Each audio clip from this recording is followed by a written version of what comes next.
감사합니다. 오늘 예배에 오신 여러분 모두를 주님의 이름으로 환영하고 또 축복합니다. 할렐루야. 네, 하나님의 주신 은혜와 평강이 오늘 예배한 여러분 모두의 삶 속에 함께 하시기를 주의 이름으로 축복합니다. 자, 우리는 한 주간 고린도전서 9장의 말씀부터 고린도전서 13장의 말씀까지 함께 묵상을 했습니다. 오늘은 여러 말씀들이 있었습니다만 그 중에서 오늘 고린도전서 12장의 말씀을 택해서 우리가 함께 말씀의 은혜를 나누려고 합니다. 예수님은 우리를 위해서 이 땅에 오셨습니다. 종의 형체를 가지고 가장 낮은 곳에 오셔서 우리를 위한 하나님의 구원이 되어 주셨습니다. 십자가의 죽으심으로 저와 여러분이 그 예수님 때문에 구원받는 놀라운 은혜를 얻었습니다. 예수님은 다시 부활하셨습니다. 우리에게 죽음이 끝이 아니고 우리에게 영원한 하나님의 나라가 있다는 사실을 분명하게 보여주시기 위해서 그분은 부활의 첫 열매가 되어 주셨습니다. 그분이 하나님 아버지께로 하나님 우편으로 올라가서 우리를 위한 중보자로서 귀한 사명을 감당하러 올라가실 때 우리에게 약속하신 아주 중요한 약속의 말씀이 있습니다. 그 약속의 말씀이 뭐냐면 한 가지가 바로 오늘 요한복음 14장 16절로 18절까지의 말씀입니다. 우리 한번 화면 보면서 같이 한번 읽어보겠습니다. 요한복음 14장 16절로 18절 시작. 내가 아버지께 구하겠으니 그가 또 다른 보혜사를 너희에게 주사 영원토록 너희와 함께 있게 하리니 그는 진리의 영이라 세상은 능히 그를 받지 못하나니 이는 그를 보지도 못하고 알지도 못함이라. 그러나 너희는 그를 아나니 그는 너희와 함께 거하심이요 또 너희 속에 계시겠음이라. 내가 너희를 고아와 같이 버려두지 아니하고 너희에게로 오리라. 아멘. 여러분 어떤 약속의 말씀입니까? 바로 보혜사 성령을 우리에게 보내주시겠다라는 말씀이에요. 예수님이 승천하셔서 이 땅에 안 계시는 동안 우리와 함께 하실 분을 보내주시기를 아버지께 구하겠다라고 말씀하셨습니다. 그리고 그가 우리에게 오셔서 우리 가운데 거하여 우리 속에 함께 계실 것이고 너희를 고아와 같이 버려두지 아니할 것이다 라고 말씀하셨습니다. 바로 성령을 우리에게 보내주시겠다라는 말씀입니다. 예수님은 하나님 아버지께서 또다시 또 다른 보혜사를 너희에게 보내주셔서 영원토록 너희와 함께 있게 하겠다라고 말씀하셨어요. 그리고 그 약속하신 성령이 예수님이 떠나가신 이후에 오순절 마가의 다락방에 모인 성도들에게 임하는 놀라운 은혜가 일어나게 됩니다. 그리고 여러분 그 성령이 바로 오늘도 지금도 우리와 함께 하시는 줄로 믿습니다. 오늘 함께 읽으신 본문의 말씀을 여러분 보시면 바로 그 성령이 우리 안에 계시면 또 우리에게 임하신 그 성령이 우리 가운데 함께 계심으로 우리에게 일어날 세 가지 일들을 우리에게 말씀해 주고 있습니다. 우리 그것을 함께 나누면서 정말 여러분 안에 계신 성령님을 다시금 발견할 수 있는 이 시간이 되기를 축복합니다. 자, 성령님이 우리 안에 오시면 어떤 일들이 우리에게 일어날까요? 그 첫 번째는 화면 보면서 같이 한번 읽어봅시다. 시작. 예수님을 주라 시인합니다. 여러분 성령님이 우리 안에 계시면 우리가 예수님을 주라 시인하게 된다고 이야기를 해요.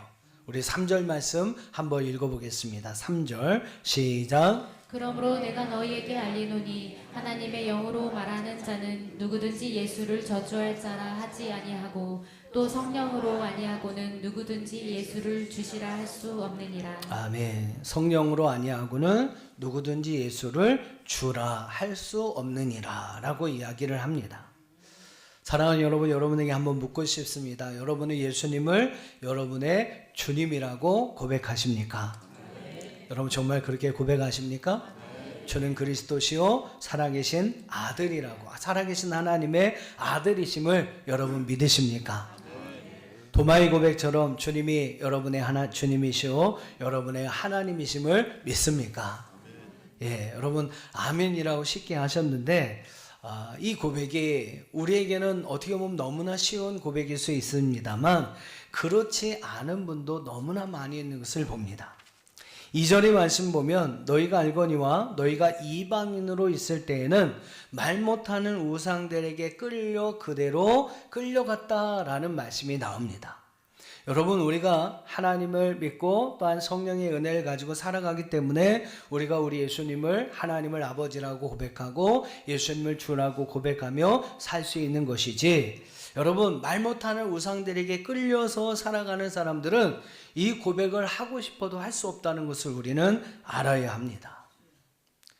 예전에 제가 이제 목회 초기에 이제 목회할 때 저희가 쌍용동에 이제 지하에서 제가 개척을 해서 목회를 하게 되는데 뭐가 뭘 알겠어요. 아무것도 몰랐는데 너무 감사한 것은 제 곁에 저희 외할머님이 계셨어요. 유순남 전사님이 계셨어요. 그래서 맨날 아침마다 저희 집을 저희 교회 문을 두드리고 저를 막 깨우시면서 월요일 날 좀 쉬는 날이면 그냥 좀 자게 두면 좋은데 이 양반이 그런 성격이 아니어서 막 문을 두드려 갖고 전도하러 가자고 막 저를 콧게 갖고 끌고 갑니다. 그럼 이제 할 수 없이 이제 뭘 잘 모르니까 그냥 끌려가는 거예요. 그래서 막 전도하다 보면 한 번은 이제 무당집을 가서 전도를 한 적이 있었어요. 제가 혼자 갔으면 안 갔을 텐데 그 양반이 주책 없는 양반이라 그냥 막 그런 데 들어갑니다. 그래서 이제 가서 전도를 하는데 이분이 아주 참 그런 고백을 해서 뭐라고 고백하냐면 자기가 신내림을 받아서 할 수 없이 무당이 됐지만 자기도 이 짓이 싫다라는 거예요. 이것 때문에 자기 자식들도 다 떠나갔다라는 거예요. 그러니까 자기도 더 이상 이 일을 하고 싶지 않은데 어떻게 할 수 없으니까 하고 있다라고 이야기를 합니다. 그래서 저희가 담대하게 예수님 믿으면 예수님 영접하면 그런 영들 다 떠나가고 그래서 이제 그런 거한테 시달리지 않아도 될 수 있다. 그래서 그분하고 꼭 주일날 교회에서 뵙기로 약속을 하고 왔습니다. 자, 그래서 주일이 딱 되었어요. 예.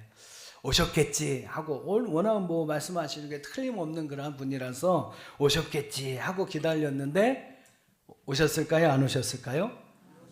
예, 안 오셨어요. 정확히 얘기하면 못 오셨습니다. 그래서 월요일 날 궁금해서 이제 또 찾아가 본 거 아니겠어요? 그래서 찾아가서 여쭤봤는데 이분이 참 놀라운 간증을 하세요. 뭐라고 이야기하시냐면 11시 예배니까 한 30분 정도 전에 가면 되겠다라고 생각해서 옷을 잘 차려입고 이제 10시 반쯤에 문을 열려고 탁 여는데 문이 안 열린다는 거예요. 문이 안 열리더라. 집이 이제 다 흐름하고 조그만 쪽문 하나 있는데 그 문이 안 열리더라는 거예요. 그래서 문고리를 잡고 한 30분 정도를 막 신음을 했다는 겁니다. 그래서 이제 11시쯤 되니까 오늘 처음 가는데 또 늦게 가면 또 실례가 되니까 이제 안 되겠네, 못 가겠네 라고 마음을 먹으니까요, 이 문고리가 슬그머니 스스로 열리더라는 겁니다. 그래서 이제 그런 간증을 저희가 듣고 이거 마귀의 장난이다, 마귀의 장난입니다. 그러니까 그런 과정들을 이겨내야만 우리 예수 믿고 그런 악한 영들 몰아낼 수 있습니다. 다음 주라도 꼭 오십시오. 그렇게 또 약속을 하고 주일이 됐습니다. 오셨을까요? 못 오셨을까요? 예, 못 오셨어요. 못 오셨어요. 왜 못 오셨을까? 그래서 또 다음날 가서 이제 이야기를 하려고 갔습니다. 근데 집에 안 계시는 거예요. 그래서 어디 가셨지? 이렇게 막 두리번두리번 하고 있는데 옆집에 사셨던 분이 나오셔서 막 이야기를 해주시는데 어제 이 앞에서 큰 사고가 났다는 거예요. 교통사고가, 거기 골목이 정말 좁은 골목이거든요. 아마 다가동 사셨던 분들 아실 텐데 차 한 대가 갱신히 다닐 만한 그 작은 골목인데 그 골목에 1톤 포토 트럭이 한 60km로 달리다가 이분이 이제 교회 가려고 문을 열고 나오는데 팍 받친 거예요. 그래서 한 6m 정도를 날아 떨어지셨다라고 하면서 어제 병원에 실려갔어요. 그래서 보니까 순창원 병원 하니까 팔 다리 하나씩 걸고 이렇게 계시더라고요. 그러면서 병원에 6주간이나 입원해 계셨습니다. 사랑하는 여러분, 이렇게 우리가 예수님을 믿고 예수님을 나의 주님이라고 고백하고 또 하나님을 아버지라고 믿고 기도하는 일, 또 그분을 이렇게 섬기며 하나님을 예배하는 일이 우리에게는 너무나 쉬운 일이죠. 너무나 하기 쉬운 일이지만 여러분, 어떤 분에게는 그것을 하고 싶어도 하기 어려운, 할 수 없는 그러한 힘든 일이라는 것을 우리는 분명히 알아야 합니다. 그러니까 여러분, 이 자리에 우리가 나와서 이렇게 예배하는 그 자체만 봐도 여러분 안에 성령님이 계시다는 증거라는 거예요. 또 여러분이 이렇게 하나님을 예배하고 여러분이 하나님을 아바 아버지라 부르면서 하나님께 여러분의 인생의 삶의 문제들을 맡기며 기도할 수 있는 것 그 자체가 바로 여러분 안에 성령님이 계시는 증거인 줄로 믿습니다. 우리 안에 성령님이 계시다는 것을 하나님 그것을 통해서 우리에게 보여주시는 거예요. 자, 또 하나, 두 번째로 우리 성령님이 우리 안에 계시면 어떤 일들이 일어나냐면 우리 한번 두 번째 같이 한번 읽어볼까요? 시작. 일거리가 생기고 그 일을 감당하게 됩니다.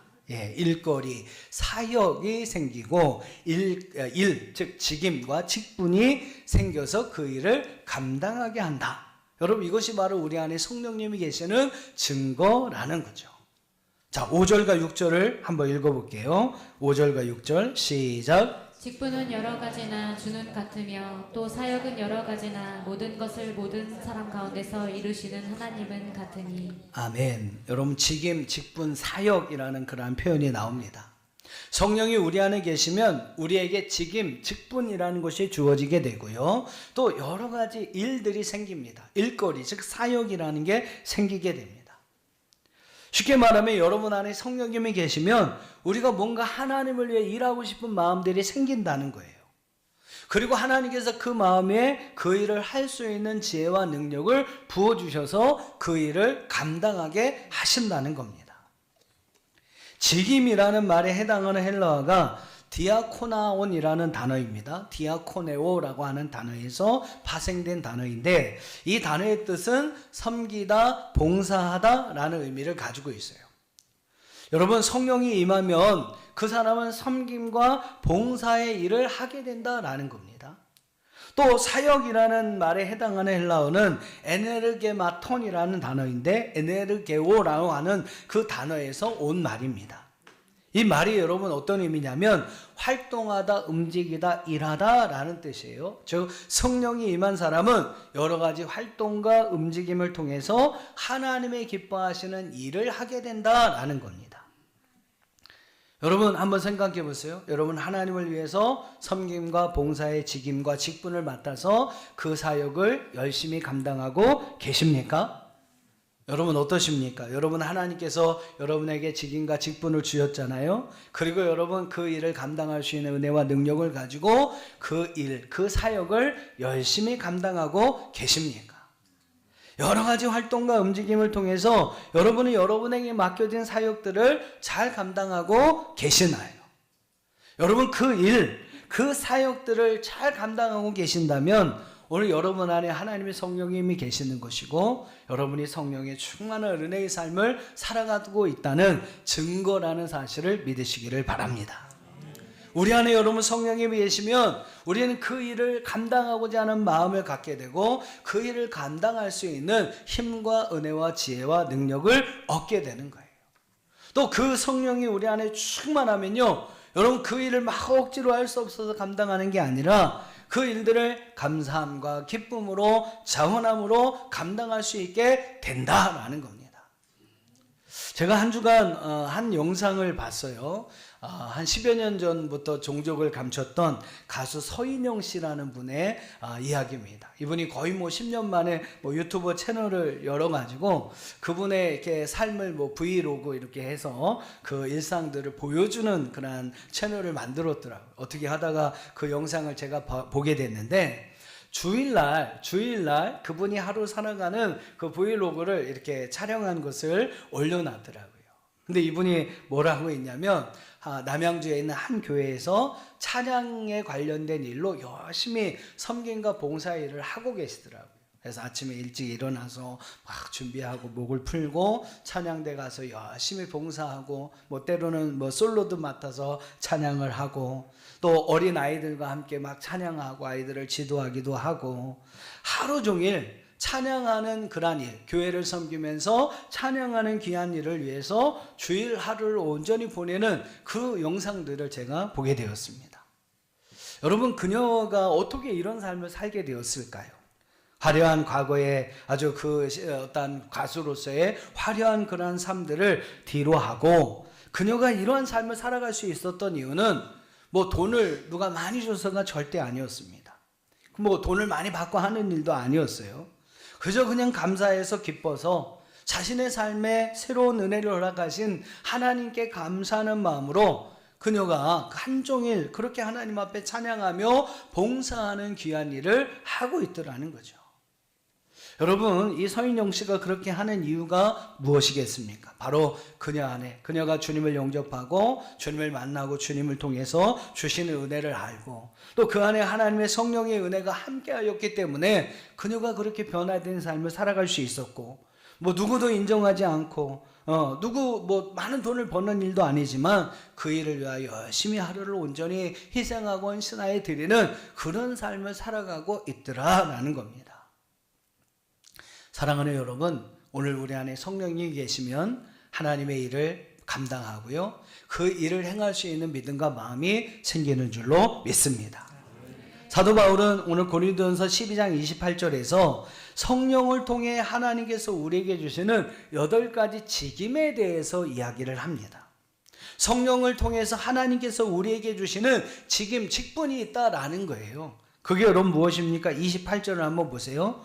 28절에 보면 하나님의 교회 중에 몇을 세우셨으니 사도요, 선지자요, 교사요, 능력을 행하는 자요, 병 고치는 은사요, 서로 돕는 것과 다스리는 것과 각종 방언을 말하는 것. 예, 이것을 성령을 통해서 우리에게 주시는 직임에 대해서 이야기를 하고, 여러분 믿음의 삶 속에서 우리는 바로 이러한 일들을 감당하며 살아가게 된다라는 겁니다. 그러니까 여러분들이 어떠한 이런 일들을 여러분의 삶 속에서 감당하고 있다면, 또 하나님의 교회를 세워가는 귀한 일을 감당하고 있다면, 여러분 그것이 바로 여러분 안에 하나님의 성령이 계시는 증거인 줄로 믿습니다. 정말 오래된 책이에요. 제가 신학교를 다닐 때에 많이 봤던 책인데, 까를로즈 오르티즈라고 하는 목사님의 제자입니까? 라는 책이 있습니다. 그 책에서 이 목사님은 무엇을 이야기하냐면, 현대 교회의 문제점을 진단하면서 현대 교회의 문제는 교회가 타가소가 되어버린 것이다, 이렇게 이야기를 합니다. 교회가 타가소가 되어버렸다. 교회는 훈련소가 되어서 그리스도인들이 세상 속에서 전투적인 삶을 살아가며 그 삶을 승리하는 삶으로 살아갈 수 있도록 훈련시켜야 하는 곳이 되어야 하는데, 교회가 그런 곳이 되어야 하는데 그냥 우는 아이들 달래주느냐 모든 힘을 허비해버린 것 같다라고 이야기를 하면서 교회의 문제점을 그가 지적을 합니다. 물론 교회가 힘든 마음 위로받기 위해서 나오는 곳이기도 하죠. 우리가 예배를 통해서 하나님 예배할 때 하나님께서 힘들고 지친 우리의 마음을 위로해 주시고 우리에게 새로운 힘과 은혜를 주십니다만, 하나님이 원하시는 진정한 교회의 모습은 우리 각자에게 주신 은사를 가지고 교회를 세우며 세상에 나가서 제대로 우리에게 맡겨준 직임과 직분을 감당할 자로 세우는 훈련의 도장이 되어야 한다라는 겁니다. 성령님은 여러분 우리에게 그냥 교회만 다녀라, 그냥 뭐 위로 받으면서 교회만 다녀라, 이렇게 말씀하시지 않는다는 거예요. 우리에게 주신 은사를 따라서 직임과 직분을 감당하라고 우리에게 말씀하고 계신다라는 겁니다. 그래서 여러분 그 안에 성령님이 계신 사람은 그 성령님의 음성을 따라서 그에게 맡겨진 직임과 직분을 사역으로서 감당하게 된다는 것입니다. 자, 그리고 오늘 사도 바울은 오늘 고린도전서 12장 26절과 26절과 31절의 말씀에서 우리가 그렇게 직분을 감당해야 하는 2가지 이유를 우리에게 말씀하고 있습니다. 자, 먼저 26절을 한번 읽어볼게요. 왜 우리가 그러한 직분과 직임을 맡아서 그 일들을 감당하면서 살아가야 하나? 26절 시작. 만일 한 지체가 고통을 받으면 모든 지체가 함께 고통을 받고, 한 지체가 영광을 얻으면 모든 지체가 함께 즐거워하느니라. 아멘. 여러분 여기서 모든 지체라고 하는 것은 앞에 구절의 내용에서도 보면 알 수 있지만 교회를 이야기합니다. 즉 교회를 바로 세우기 위해서 또 교회의 모든 지체들이 함께 즐거워하기 위해서 성령님을 통해서 하나님 우리에게 직임과 직분을 허락해 주시고 이 직임을 감당하게 하셨다는 거예요. 여러분, 교회를 세우고 그 교회 안에 있는 모든 지체들이 함께 즐거워하게 하기 위해서 우리에게 성령을 통해 이러한 직임과 직분, 귀한 사역을 감당하게 하셨다는 겁니다. 또 31절 한번 보세요. 31절 또 하나 이유가 나오는데 시작. 너희는 더욱 큰 은사를 사모하라. 내가 또한 가장 좋은 길을 너희에게 보이리라. 아멘. 여러분, 우리가 더 큰 은사를 사모하면서 그 은사를 가지고 하나님을 위해서 사역하며 일을 감당해야 하는 이유는 무엇입니까? 하나님께서 우리에게 가장 좋은 길을 보여주시기 위함이다 라고 이야기를 합니다. 여러분, 하나님께서 여러분에게 맡겨주신 직임과 직임을 가지고 열심히 하나님을 위해서 사역하면요, 하나님께서 여러분에게 가장 좋은 길을 인도해 주실 줄로 믿습니다. 할렐루야. 여러분, 정말입니다. 여러분이 계획해서 여러분이 살아가는 여러분의 인생보다 여러분 하나님께 맡기고 하나님께서 이끌어 주신 인생이 훨씬 더 아름답고 복되고 행복한 인생이 된다는 사실을 믿으시기를 바랍니다. 여러분이 계획하는 인생보다 여러분 하나님께서 여러분을 만들어 주신 인생이 여러분에게 가장 좋은 길이라는 거예요. 근데 여러분, 하나님은 언제 그런 가장 좋은 길을 우리에게 주시느냐? 우리가 하나님의 우리에게 주신 맡겨진 사명과 직분을 가지고 하나님의 일을 감당할 때, 그럴 때 여러분 하나님께서 여러분에게 가장 좋은 길을 인도해 주시는 줄 믿습니다. 그게 여러분 31절의 말씀이라는 거예요.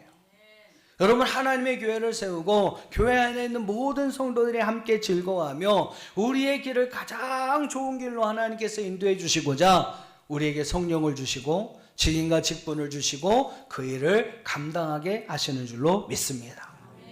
여러분이 하나님의 직분과 직임을 맡아서 그 일을 지금 열심히 감당하고 있다면 여러분 안에 누가 계세요?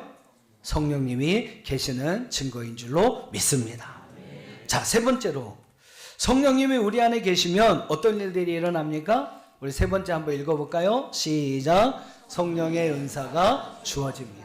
여러분, 성령의 은사가, 성령님이 우리 안에 계시면 우리에게 성령의 은사가 주어집니다. 할렐루야. 4절에 은사라는 말이 나오는데 이 헬라어 단어는 카리스마톤이라는 말이에요. 값없이 주시는 은혜, 하나님의 은혜의 선물이라는 뜻입니다. 사도 바울은 그의 서신에서 16번 이 단어를 쓰는데 이 단어를 쓸 때마다 어떤 의미로 사용하냐면 어떠한 특정 인물에게 특별하게 주는 은사라는 의미로 이 단어를 쓰지 않습니다. 그런 단어를 쓰지 않고 누구에게나 모든 사람들에게나 하나님께서 주시는 은혜의 선물이라는 표현으로 이 단어를 씁니다. 즉, 하나님은 하나님을 믿는 그리스도인들에게 누구에게나 바로 이 성령을 통해서 값없이 주시는 은혜의 선물, 바로 이 은사를 주신다라는 거예요. 그리고 여러분, 바로 이 은사가, 하나님이 우리에게 주신 이 은사가 우리 안에 성령님이 함께 하시는 또 하나의 증거가 된다라는 겁니다. 자, 은사가 무엇입니까? 8절로 10절의 말씀을 보면 성령을 통해서 우리에게 주시는 9가지 은사에 관한 이야기가 나옵니다. 자, 8절 한번 보세요. 어떤 사람에게는 무엇으로? 성령으로 말미암아. 다 여러분, 성령의 은사는 성령으로 말미암아 우리에게 주시는 것임을 이야기합니다. 성령으로 말미암아 지혜의 말씀을, 어떤 사람은 같은 성령을 따라 지식의 말씀을, 또 다른 사람에게는 같은 성령으로 믿음을, 또 어떤 사람에게는 한 성령으로 병 고치는 은사를, 또 어떤 사람에게는 능력 행함을, 어떤 사람에게 예언함을, 어떤 사람이 영들 분별함을, 어떤 사람에게는 각종 방언 말함을, 어떤 사람은 그 방언을 통역하는 은사를 주신다. 이게 여러분 성령의 9가지 은사라는 거죠. 성경 퀴즈 같은 거 하면 잘 나오는 게 성령의 9가지 은사가 무엇입니까? 또 하나, 저희들이 우리 저희 교회의 하나의 모토가 되는 그런 말씀이죠. 갈라디아 5장 20절, 23절에 나오는 성령의 9가지 열매. 이게 성경 퀴즈 같은데 많이 나옵니다. 자, 그럼 한번 참고 삼아서 갈라디아 5장 22절, 23절에 나오는 성령의 9가지 열매는 뭐죠? 사랑, 희락, 화평. 우리 센스가 있으면 빨리 좀 보여주세요. 다시 한번. 사랑, 희락, 화평, 오래 참음, 자비, 양선, 충성, 온유, 절제. 이렇게 성령의 9가지 열매, 하나님과 이웃과 여러분 자신과의 관계 속에서 우리는 성령의 9가지 열매를 많이 풍성히 맺어가야 한다. 그래서 성령의 9가지 열매가 있고, 오늘 고린도전서 12장에는 뭐가 나와요? 성령의 9가지 은사에 관한 이야기가 나옵니다. 자, 아무튼 우리 안에 성령이 임하면 우리 안에 성령의 은사가 주어진다는 거예요. 여러분, 중요한 것은 이 은사를 하나님이 왜 주시냐라는 거예요. 하나님이 이 성령의 은사를 왜 우리에게 주실까요? 여러분, 중요한 이유가 7절에 나옵니다. 7절을 한번 읽어볼게요. 시작. 각 사람에게 성령을 나타내심은 유익하게 하려 하심이라. 각 사람에게 성령을 주심은, 성령을 통해서 우리에게 이 은사를 주심은 왜 주신대요? 우리를 유익하게 하기 위함이다 라고 말씀하고 있습니다. 유익하게 한다는 말이 뭐냐면 쉼프헤로라고 하는 헬라어 단어인데, 이 단어는 함께라는 뜻을 가진 전치사 쉰이라는 뜻이 앞에 붙어 있어요. 그래서 함께 가져오다, 함께 가다, 함께 하다라는 의미를 가지고 있습니다. 그러니까 여러분, 성경이 우리에게 주는 중요한 의미 중에 하나는 함께하는 것이 우리를 유익하게 한다는 거예요. 여러분, 이게 성경에서 우리에게 이야기하는 중요한 내용 중에 하나입니다. 어떻게 하는 것이 우리에게 유익하다? 함께 하는 것이. 물론 여러분 혼자 할 수 있어요. 근데 여러분, 혼자 하는 것보다 여럿이 함께 하는 것이 유익하다라는 겁니다.